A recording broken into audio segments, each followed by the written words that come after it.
Let's wander here again. Look at that.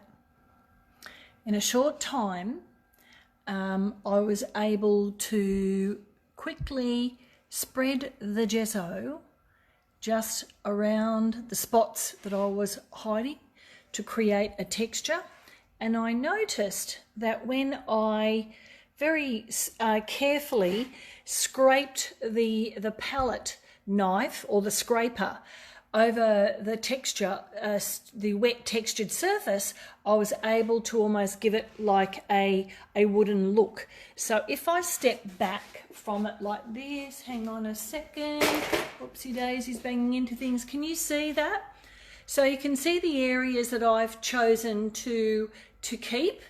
And now I'm going to, now what I'm going to do at that canvas is then decide which way will be up and which way will be down. So which way will have the Buddha's chin in it, and it could be maybe down the bottom, but I'm thinking maybe the other way. I'm not sure yet. It'll speak to me. So that requires maybe like a whole 24 hours to dry, or even in like warm weather, you can go for a short amount of time, like 12 hours so to dry. But like I said, that special formula that I use, which is a combination of, here we are, I'll bring it back to here. It's a combination of Sydney white liquid sandstone that's available at Bunnings, and it's about between $40 and $50, I believe. And then you've also got the other material. Hang on a sec. So you're just going through the studio. I've got most of the lights off. I'm using natural light right now.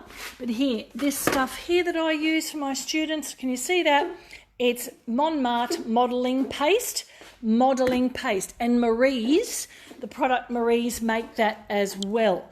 So, and I mix those two together. I love mixing bits together because most of the art that I have seen with beautiful textural pieces on it, when I was in Thailand, I invited myself into the artist studios and asked them if I could sit and just watch them at work, and they said sure. And so that's how I got all these ideas about using different materials. You don't really necessarily need to use full-on art materials for them or go to art supply shops. In Bali, they certainly don't, and I know they don't do it in Thailand either because it's way too expensive for them. So they go to like building suppliers and so on and use putties and things like that. And I love using putty and, you know, what do you call it, that other stuff that you use for, you know, spack filler type things that come in buckets. It's so much cheaper for them. So you can create your own Buddha image by texturizing the canvas like I have done. So how are you looking at it right now? So it's got that spack filler stuff I use, the modelling paste, the Sydney liquid sandstone that is available at Bunnings. You've got those green patches, bluey patches that you see there. They're sections of wallpaper, and down the bottom where you've got that purple thing that looks like a rock or something, whatever, that's corrugated cardboard that I stuck on there. So it'll make for an interesting piece. I might even add some more surface to it later on. But anyway, that's what it's going to look like. The next step is once that's dry, I'll give it 12 hours. I'm going to put a coat of gesso on it. And if you don't know what gesso is, I'll just show you over here. Right, gesso is like, hang on a second, I'll get it. Oopsie daisies, oh my goodness, so you can see the products. There we are, chrome acryl gesso. Where is it? See, gesso primer.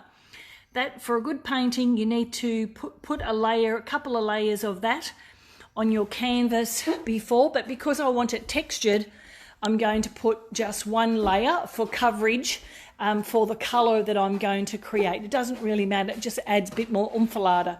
You can put the texture also on the side of the canvas if you want to too, but I didn't do that. Okay, I'm going to make it, I don't know what else I'll do. I'll probably you can also put that modelling paste inside, mix it with the coloured paint, and you can create a surface that way also. Does that make sense?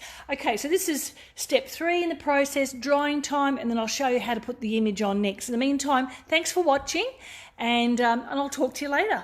The whole video from step 1, 2 and 3 will be available on my Anise Art page, ANISE Art on Facebook. So follow me there and you'll see the process. Okay, talk to you later. Bye.